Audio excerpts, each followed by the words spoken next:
교통사고 손해배상 사건 소송을 진행하여 있어서 신체감정이라는 것이 이 절차가 있습니다. 이 신체감정 결과가 판결에 결정적인 영향을 미친다. 오늘은 이 내용에 대한 주제를 가지고 한번 다뤄보겠습니다. 교통사고를 입은 피해자 입장에서는 그 손해 자체가 부상사고도 있고 또는 장애사건 또는 장애에서 좀 더 심하게 아주 중증 장애에서 개호가 필요한 이런 중상해 사건 또는 사망사건, 이런 다양한 유형의 사건들이 발생할 수 있습니다. 교통사고가 발생했다고 해서 부상이 좀 더 심하되 반드시 소송을 할 것은 아닙니다. 소송을 해야 될 건지 하지 말아야 될 건지 하는 것이 유리한지 이런 부분에 대한 판단은 사실 굉장히 민감하고 중대한 판단이 요구되는데, 이런 것 때문에 사실은 전문가의 상담이라는 도움이 필요한 이유입니다. 일단 교통사고로 해서 소송이 필요한 사건이라고 전제하겠습니다. 대부분의 사건들이 장애사건, 후유장애사건 또는 개호사건 같은 중상해 사건들이 대부분입니다. 일반 단순한 부상사건들은 사실 소송에 실익이 없겠죠.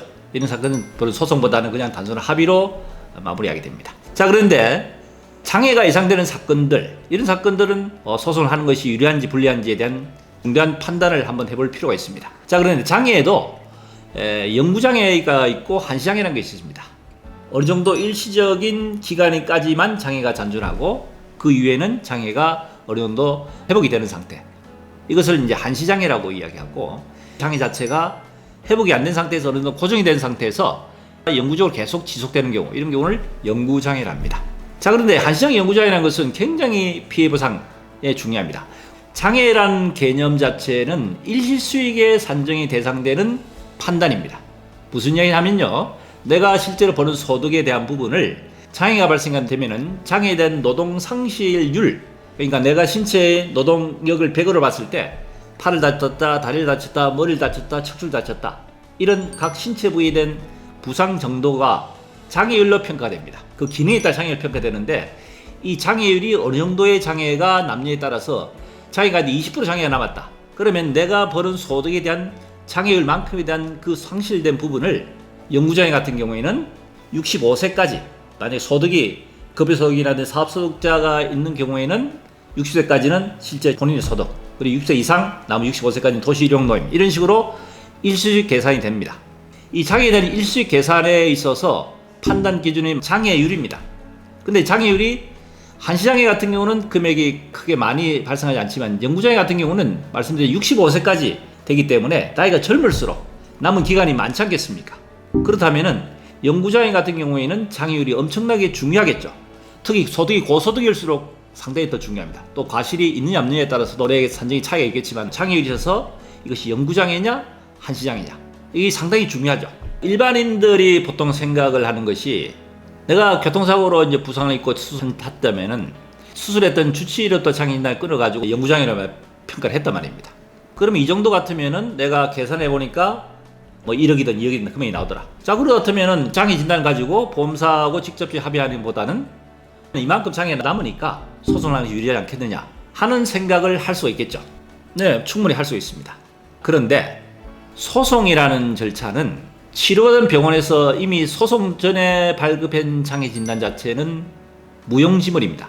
그 장애가 그대로 인정되는 것이 아닙니다. 소송을 하게 되면은 치료받은 병원이 아닌 법원에서 정해준 대학병원의 감정의사의 신체 감정을 통해서 장애 평가를 하기 때문에 소송 전에 발급된 장애 진단서는 전혀 소용이 되지 않습니다. 그걸 그대로 사용하지 않는다는 얘기입니다. 그대로 법원에 채택하지도 않습니다. 그렇기 때문에 소송 전에 치료하는 병원에서 평가된 장애 진단은 그냥 참고용으로만 보시면 되고, 실제적으로 소송했을 때 신체 감정이 어떻게 나올 건지에 대한 부분은 상당히 신중히 판단해야 됩니다. 그래서 사실은 전문가의 판단을 잘 받아야 될 필요가 있고, 소송을 해도 신체 감정을 통해서 반드시 영구장애가 인정이 된다라고 한다면은 소송을 하는 것이 훨씬 유리합니다.